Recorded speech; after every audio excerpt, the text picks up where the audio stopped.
What's up, everyone? It's IceManAuz, aka Jay, straight from the places of kangaroos and into your living room. Hoping you're all having a fantastic day wherever you happen to be, whoever happens to be listening. And if things aren't going well for you, just remember they do get better. And when you're at the bottom, there's only one way up, and that's straight up. Today, you see, we're talking about Battlefield. It's been a while since I've talked about the game that kind of, grew my channel. And the next one is going to be coming, after Battlefield 5, and we don't know exactly when that's going to be coming out, but if I had to presume, it's going to be in 2020. That would be my guess, and I think it's going to be Battlefield Bad Company 3. And the reason, I was right about World War II, I was right about all the previous ones, and people were trying to tell me Battlefield 5 wasn't gonna. Battlefield 1 wasn't gonna be World War 1, and I was like, oh, okay. And then I said that Battlefield 5 was going to be in World War 2 because it had to be in World War 2. If you're going to be in World War 1, you have to go to World War 2. And then so it was. Anyway, Battlefield Bad Company 3. I think that's where they're gonna go. That is my prediction. I think that is where not only the money is, but that would be a way to bring back hardcore Battlefield players who have left the series since Battlefield 3 or Battlefield 4 in particular, especially Battlefield 1. That's where you saw a huge drop-off in players. And if you want to get Battlefield back to where it was, you got two conflating problems here. It's like EA are pushing DICE to release games at a faster rate, and then they're also telling them to have loot boxes type things, where like you spend money, microtransactions in it, and you start to see these things come in, and it really does deflate the quality of the game. And when the releases are rushed, you're seeing poor map design, poor gameplay design, and alike, and it's just not up to the standard of where it was before. So you got like EA, but it's not just EA, it's also DICE. It's like DICE listening to people who don't really understand gaming, like in the forums and stuff. There was always people sort of saying, you have to do this, you have to do that, and then you put it in. You got so many customized options now. Like, there's not a simple format like it was before. It's okay to have a more simplified format, so we can have better game design, and also the community can talk about these things more easy. Because if you try to list every gun in Battlefield 5 now, you wouldn't be able to do it. But back in Battlefield 3, everyone knew all the weapons, everyone knew all the meta, and that's a good thing if you're trying to make a competitive game. And I don't see Battlefield growing at all, and I predict a strong decline if they don't change from this. But at the end of the day, we all got our opinions, and I think that it's worth a discussion because Battlefield is a really fun game. I love playing Battlefield 3. I remember so many memories of sitting down with my friends and my clanmates, and those were some of the best times in my gaming career. And I gotta say that those times can come back, but it's gonna take an effort by the community and maybe DICE going independent from EA, the publisher, so they can actually have time to really work and develop this game. On my channel, you're going to be seeing a lot more Battlefield prediction videos, sort of like what you've seen in the past, and I'm going to be sort of talking about what I want to see in the next game. Whether they implement it or not, we'll have to see. If they let charlatans at the top, yes men basically get picked at the EA events and DICE and everything, if that's all they're communicating to, you're gonna see worse results. You have to have people in there who are gonna tell you the truth. And the fact is, I'll tell the truth. I don't care. I don't care if they paid me $10,000. I'm still gonna. I've never taken EA money for a reason. There was one time where that was a possibility, but I didn't do it because I knew back then the rules of what they did. You had to give a more positive review. They were leaning you in that direction, and I said I don't want to do that.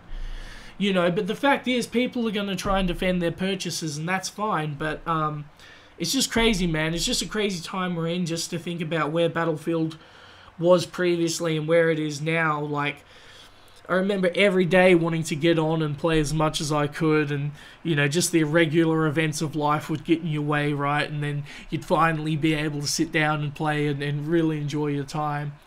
that's not so much there anymore, is it? For a lot of people. Now, for a lot of people, it is. I mean, honestly, like I don't say this with any sarcasm. If you enjoy Battlefield 5 and enjoyed Battlefield 1, God bless you, because I wish I could. I really wish I could. I just can't.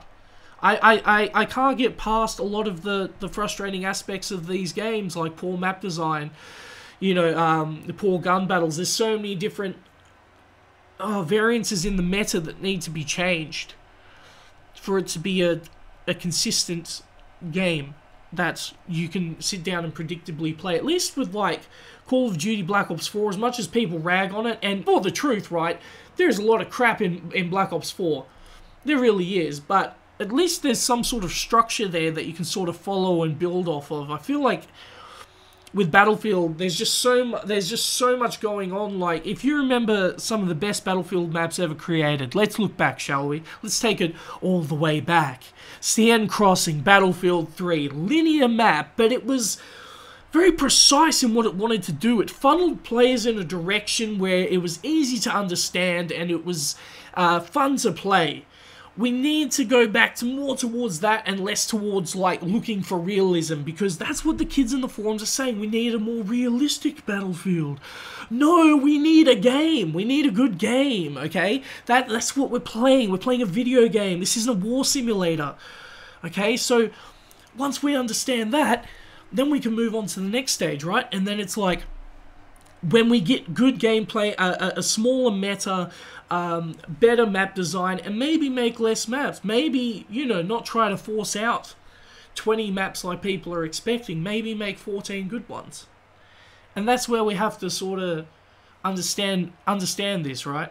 We have to understand that. Let me take a sip of my coffee. We all talk about, you know, this game because we all enjoy the franchise, but there is a real lack of drive to get some of the really good ideas to pass. I think that a lot of bad ideas are still coming through, and but I am glad of a couple of things. They are actually trying to fix things, and they've also added the new Firestorm game mode, which is quite interesting. I have seen it, and I do think it looks quite fun how, like, the circle closes in, it's destroying all the buildings, and it looks pretty epic. So I must say, I am definitely considering checking out the Firestorm mode. That doesn't mean that I'm going to, I don't know, I'm not sure where I'm at with it. I'm kind of 50-50. I mean, if there was, like, a lot of demand for me to play Battlefield, sure, but, like, recently the demand's been more on Call of Duty and other things like that. So but, you know, I like to play a variety of games. I think that there's more to life than playing just one video game, and that's sort of the way I like to approach things and the channel and everything. So hopefully you guys are enjoying the content. I just want to say thank you as well. We're almost at 30,000 subscribers. It's really starting to climb up now, and that's purely thanks to you, each and every member of the Ice Clan. I truly appreciate it. And know that I keep getting this in the comments. Okay, the Ice Clan is not affiliated with the drug Ice. Okay, it was just back in 2012, right? We had the Ice Clan, and you know, Ice wasn't even really a thing back in 2012. So it was like, it's just sort of snuck up on us. You know, we got a bad correlation with it. But, you know, that's not my fault, you know what I'm saying? I can only, as a team leader, you know, sort of, you know, just keep the name. I couldn't really name it. I don't know what else I could name it, really. Like, I had some ideas, but yeah. If you made it all the way to the end of this video, the keyword in the description is chili. And I hope you guys will also tune into the live streams, which are going to be happening. They're going to be absolutely Liddy McTitty. They are going to be absolutely fantastic, and they have been. Like, the streams already have been doing super well, and I'm really happy with the quality, the way that they're turning out. There's some things I need to improve here and there, but we're going to get there, and it's really cool. It's just really cool where we're at. So yeah, anyway guys, leave a comment, leave a like, do all that stuff that helps YouTubers out. And with that being said, hopefully you guys enjoyed this video, and if you did, please like, share, subscribe, and peace.